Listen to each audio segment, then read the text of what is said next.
boaviagem.com.br ou ligue 0800 282 1610. Plano Boa Viagem, mais que um plano, credibilidade.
Olha, agora são 8 horas em Campos, já estamos de volta com o Folha no Ar, ao vivo aqui pela Folha FM, ao vivo também em nossas redes sociais, lá no Face, YouTube, Instagram, na Twitch TV, você pode acompanhar esse programa também daqui a pouco em podcast, logo mais 17 horas, pode assistir aí a Plena TV, porque teremos a reprise de hoje. Teve o Renato postou aqui em nossas redes sociais que tem um semáforo, que aliás é muito comum, quando chove também em Campos, esses semáforos já dão um apagão, né? E aí complica o trânsito com chuva, pista escorregadia, aquela coisa, né? Fica atento aí, esse semáforo que o Renato colocou aqui, é lá na mais cedo ele colocou aqui, bom dia a todos, rapidamente, aviso, o semáforo no cruzamento da Conselheiro José Fernandes com Pelinca, está piscando em amarelo, então fique atento aí, porque até resolver isso naturalmente, já são 8 horas, vai demorar um pouco. E o outro aviso aqui para os motoristas, pessoal que já está circulando aí pela área central da cidade, a fresagem de pavimento, né, a retirada do asfalto, hoje, também na João Sobral Bittencourt, entre a 28 de março e Nações Unidas, ali é Parque Dom Bosco, não é? Então, fique atento aí, se bem que ali o trânsito é mais para aquela região ali, os moradores mesmo, né? Pouca transitação ali de veículos pelo dia.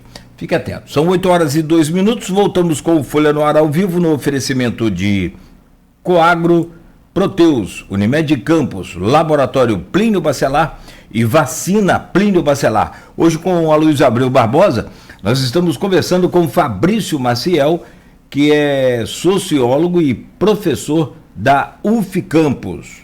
Meu caro Aloysio, eu peço a você para abrir esse bloco aí, por gentileza.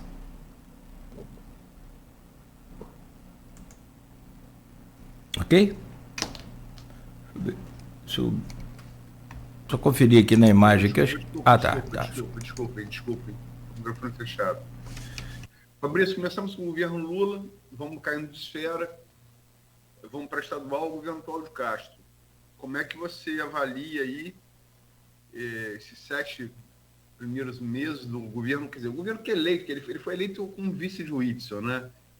E assumiu no impeachment do ex-governador, né, ali numa costura com a Alerj. Como é que você vê o governo Cláudio Castro? Como é que você avalia? Um governo também que enfrenta bastante dificuldades, né? Se você pega um histórico de fatos recentes, né? Então, ele foi, por exemplo, vaiado, né, na reabertura do restaurante popular, né? Uma vaia muito simbólica, né? Quer dizer, como é que você reabre um restaurante e ainda assim você é vaiado, né? Alguma dificuldade aí de conexão, né, simbólica e afetiva com uma certa parcela da população. Eu achei um dado muito curioso, né? Você tem essa questão muito polêmica, né, de você fazer um muro, né, na linha vermelha, né? Quer dizer, isso também tem uma carga simbólica, né, muito forte, né, que envolve a percepção que se tem da desigualdade, né, a forma como você vai lidar com o espaço urbano no Rio de Janeiro, né? E aí não é fácil, obviamente, né? O Rio é uma cidade complexa, né? Ele, como governador, no que é atributo dele ali junto ao prefeito, né? É uma cidade bastante complexa de se governar. Então você precisa ter muito cuidado, muito delicadeza nesse tipo. E me parece que, quer dizer, e uma série de outros dados, né? Delações, né? Que ele tem, as delações premiadas que fizeram denúncias contra ele, né? De receber propina, né? Quer dizer, a forma como parece que ele tentou impedir, né, a entrada do superintendente da Polícia Federal, que parece ser alguém que está interessado, né, em mexer, né, parece estar mexendo, no caso Marielle, né? Então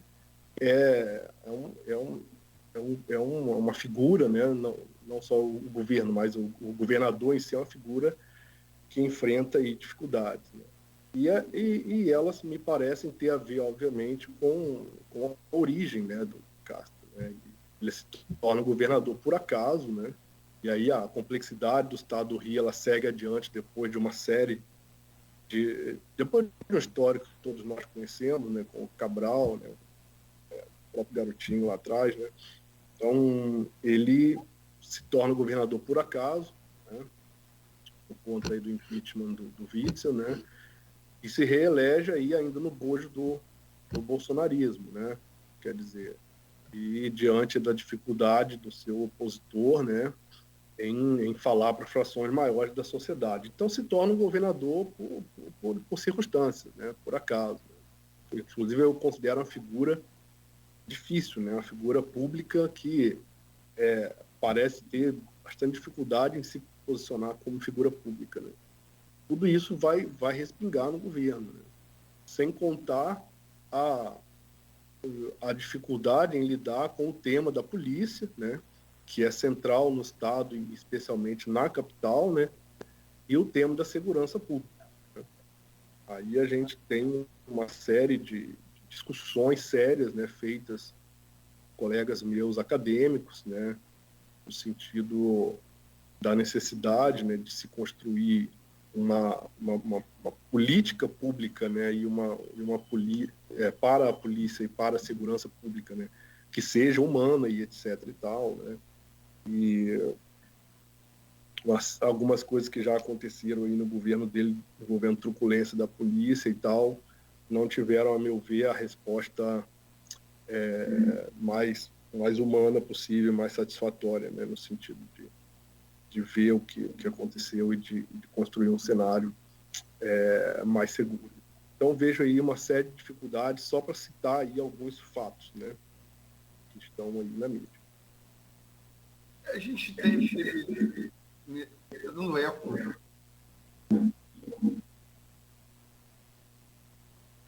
A gente teve no governo Castro a ascensão desde o impeachment. O relator do impeachment foi o deputado estadual, advogado, né, Rodrigo Bacelar, né? Desde ali começou a ascensão de Rodrigo, que é uma ascensão meteórica. Ele, segundo mandato de deputado estadual, chega à Alerj. A única pessoa que conseguiu isso antes dele, na história da política fluminense, foi Sérgio Cabral. Uhum. Né? Segundo mandato, chega o presidente da Alerj. Uhum.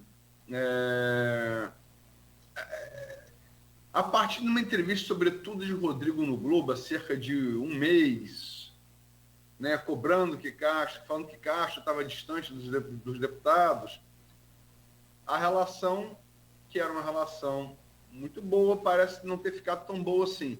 né? Mas você teve, sem sombra de dúvida, a ascensão de um político campista, uma posição de poder que um político de campo não ocupava desde que a Rosinha, garotinha, deixou de ser governadora, né? Ela foi eleita em 2002, 2003 assumiu até 2006, né? Desde então, o político campista não tinha uma posição de tanto destaque. Isso se arrumou aqui em Campos com a chamada pacificação. Dois grupos rivais, Garotinhos e Bacelar, né? Após os Bacelar terem, no Legislativo Goitacá, local, a Câmara Municipal de Campos, terem conseguido eleger Marquinhos Bacelar, muita confusão, eleição anulada, depois voltou. Teve gente que orou para votar em um, votou em outro, enfim, coisas da sucupira campista. O fato é que Marquinhos se elegeu, né, assumiu, e teve que se arrumar uma maneira de uma convivência, que digamos, não digamos harmoniosa, mas digamos não beligerante, como é a relação dos Garotinhos e Bacelar. Isso é uma pacificação, né? Que volta e meia passa por períodos de turbulência, né? De franca turbulência. Como é que você vê essa ascensão de Rodrigo no poder estadual, levando os Bacelar a um posto que só foi ocupado antes pelos Garotinhos? E como é que você vê a consequência disso nesse inicial recrudescimento, na perda da Câmara Municipal para os Bacelar, mas depois na pacificação, Fabrício? Eu acho um cenário interessante, né? E o fato de ele ser campista, né, não deveria, por si só, despertar, né, como no senso comum, né, aquela ideia de que tem alguém nosso lá nos representando. Isso é uma ideia muito forte no senso comum da política local. E eu acho que não deveria ser assim, né? Quer dizer, é um político que demonstrou aí habilidade, né? Também provavelmente se beneficiou de contextos, né? Mas deveria atuar como qualquer político de qualquer cidade, né? Ou de qualquer lugar dentro do que é prescrito para o seu cargo, né? E aqui não estou fazendo nenhuma crítica, porque não é, quer dizer, um ponto, né? Mas o fato de ser de Campos não me diz muita coisa. E agora, sobre o cenário mais local, né, já entrando nessa questão, né, a gente tem, quer dizer, toda a oposição, né, saudável, né, e respeitosa, ela é boa para a política, né? A democracia, ela exige, né, que haja enfrentamento de ideias, né, que haja revezamento nos cargos de poder, né, e etc. e tal.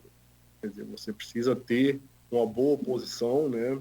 Ela pode ser muito saudável no sentido normativo, né, como a gente diz na teoria, né, no sentido de forçar um cenário melhor ali na frente, né, de provocar reflexões e de haver enfrentamentos que impeçam, né, conduções monocráticas, né, dos assuntos públicos em qualquer esfera, né? Então, toda oposição ela pode ser boa nesse sentido, mas não é o caso, né, quando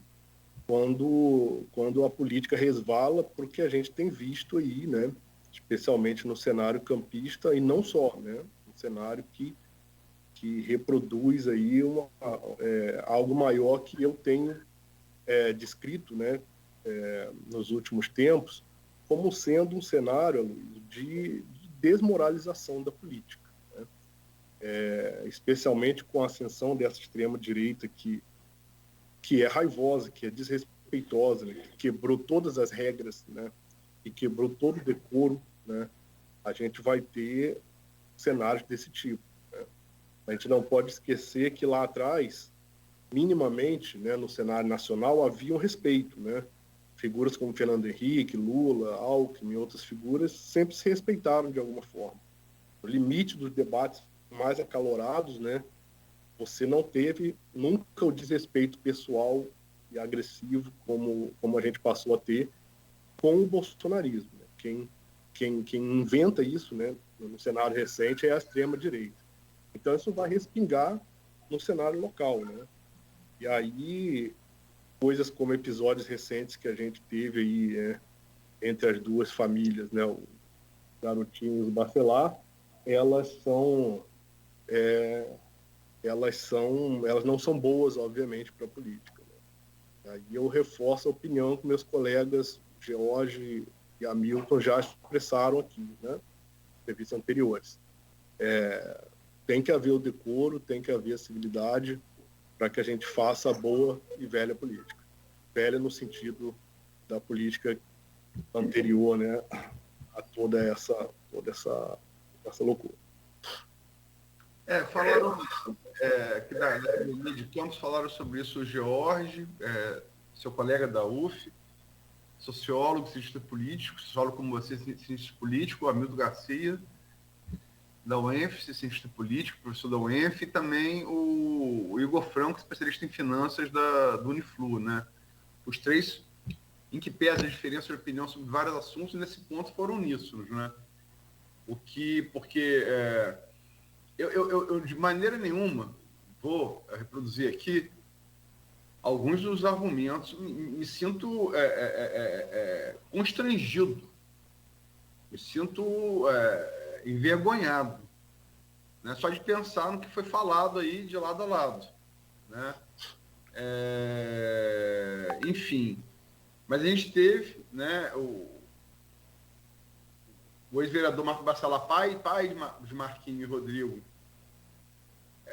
enfim, bateu muito abaixo da linha da cintura no casal, né, um casal Garotinho, e Garotinho já vinha desde antes com um denuncismo contra o Rodrigo, que agora a justiça, o Rodrigo, no lugar de responder no mesmo tom, ele entrou na justiça, né, e conseguiu uma decisão favorável para que o ex-governador Antônio Garotinho tirasse suas redes sociais as várias acusações que fazia contra ele. Muito embora algumas dessas acusações,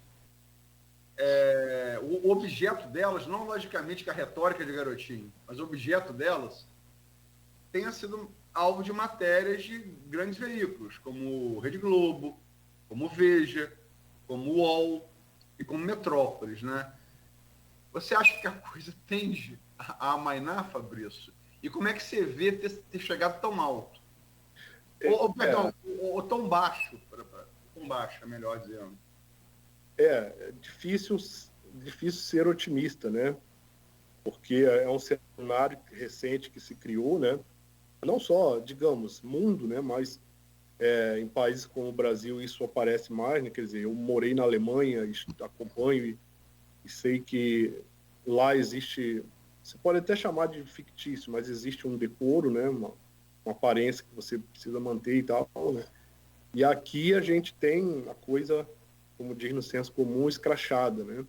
Então, eu não sou muito otimista, né? E veja bem, Luiz, tem hora que eu penso assim, num certo sentido, figuras como o Garotinho, pai, ele sempre viveu de polêmicas, né? Então, isso eu até aceito enquanto estratégia da política, entende? Uma coisa de polemizar, de provocar e tal, até um certo limite, né? Isso faz parte do jogo, digamos assim. Agora não tem como, né, avançar para atacar abaixo da linha da cintura, como você disse, né? Porque isso, aí eu vou falar da causa e do efeito, né? De acordo com a sua segunda pergunta. A causa disso é esse cenário maior que eu estou descrevendo, né? Que foi montado especialmente pela ascensão da extrema-direita, né? Ou seja, você tem isso que eu estou chamando de uma desmoralização da política, né? A política é rebaixada a algo que ela não deveria ser, né? O campo político ele é extremamente necessário na sociedade moderna, né? Para realizar o seu papel, né? De legislador, de condutor e etc. e tal, né? De defender a sociedade, etc. e tal. Então ele vai perder esse papel se os seus agentes não entendem isso, né? E perdem o decoro. Aí o problema é que isso, qual é o problema, né, de você desmoralizar? Isso faz com que você tenha descrédito, sabe, na sociedade, né? E isso que é extremamente grave. Assim, as pessoas já têm dificuldade no senso comum brasileiro, né, em acreditar na política, né, em levar a política a sério, né? Um dado, por exemplo, bastante importante é que muita gente votou no Bolsonaro como um voto de revolta, e uma revolta muda e irrefletida, né? Dizendo no bom e claro português, eu estou chateado, né? E quero que tudo vá para o espaço, né? É nesse nível, né? No nível de uma revolta muda, inarticulada, sem proposições, sem ideias, etc. e tal, que é compreensível, né? A gente, como analista, entende que frações da sociedade fiquem revoltadas diante da desigualdade, etc. e tal, né? É aí um assunto maior. Então, isso é extremamente grave, né? Porque isso vai ser a base, né? A sociedade, ela é a base de tudo que acontece, né? Você não constrói, né, a legitimação dos governos, etc. e tal, sem você ter, de alguma forma, alguma adesão da sociedade, né? Alguma ideia na esfera pública que vai legitimar o que está sendo feito, etc. e tal. E aí você se legitima a extrema-direita na base da revolta, entende? E uma revolta que não é construtiva porque ela não tem ideias, porque ela não tem compreensão de mundo, ela não tem nada. Ela só tem revolta muda de frações consideráveis da sociedade. Então a gente chega nisso, né? A gente chega nisso, e aí no cenário local a gente vai ver a mesma coisa, né?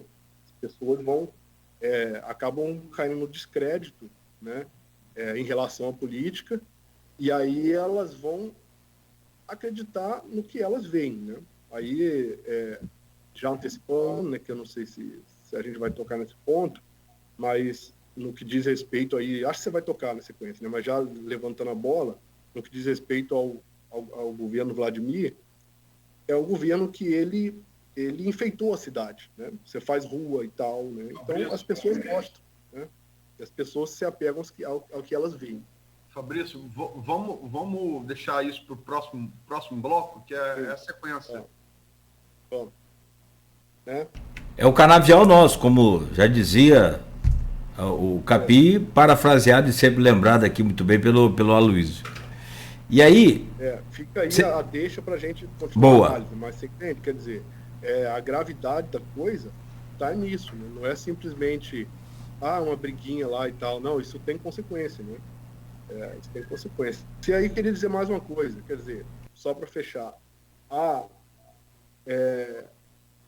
Eu fiquei pensando aqui, tá, beleza, talvez seja uma estratégia, né, do garotinho Bacelar pai, né, pai no caso, né, Bacelar, manter essa briga e tal, para manter uma visibilidade e tal, enquanto os filhos fazem a pacificação na prática dentro do governo e a imagem do Vladimir em si não fica deteriorada, né? Você pode ter aí alguma estratégia, né?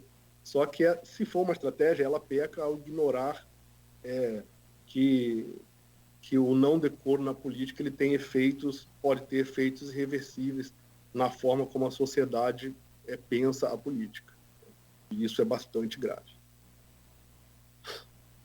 A história dos russos, né, Luiz? Você lembrou aí? Tem que combinar com os russos. Mas, segundo o Vladimir, não é combinado, né, Luiz?